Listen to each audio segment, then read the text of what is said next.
Legend has it that whoever gained the approval of the divine sword would obtain infinite power and become the new king, but for 300 years, no one could even get close to it. When the king heard of this, he immediately held a grand competition. Whoever could pull out the sword would not only receive a reward of $1 billion, but also marry the princess. Upon hearing this, crowds rushed to the competition grounds, yet most were knocked back the moment they tried to approach the sword. Then, a mage, convinced he was the chosen one, stepped forward to challenge it. He struggled past the sword's barrier, managing 2 steps forward, but could go no further. Desperate, he drank a potion and forced his way onto the 3rd step, but the sword sensed his deceit and summoned a divine dragon, blasting him away as punishment. The spectators trembled in fear. That was when a wealthy young lord, enticed by the princess's beauty, decided to pull the sword and claim her as his bride. With arrogant confidence, he climbed the steps, easily reaching the 3rd tier, but then the sword's pressure bore down on him. Just as he was about to fail, his butler intervened, channeling a surge of energy into him, pushing him onto the 5th step. The sword, as if provoked, unleashed an even greater force. The butler then ordered all the servants to lend their life energy to the young lord,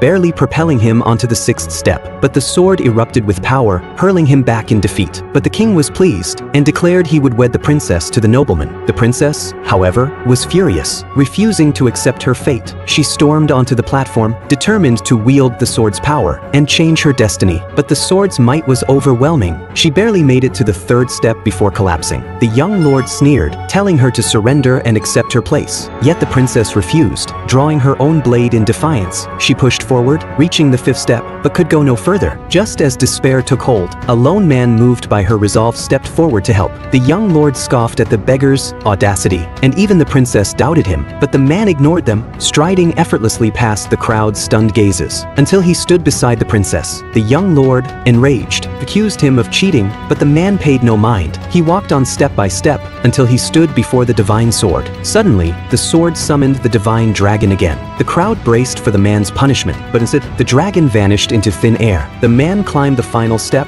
the 10th, and the sword acknowledged him as its true master. The young lord, unwilling to accept defeat, ordered his men to seize the sword by force, but the man, now wielding its power, effortlessly defeated them. Then, in a final act, he handed the sword to the princess, breaking her chains and changing her fate forever.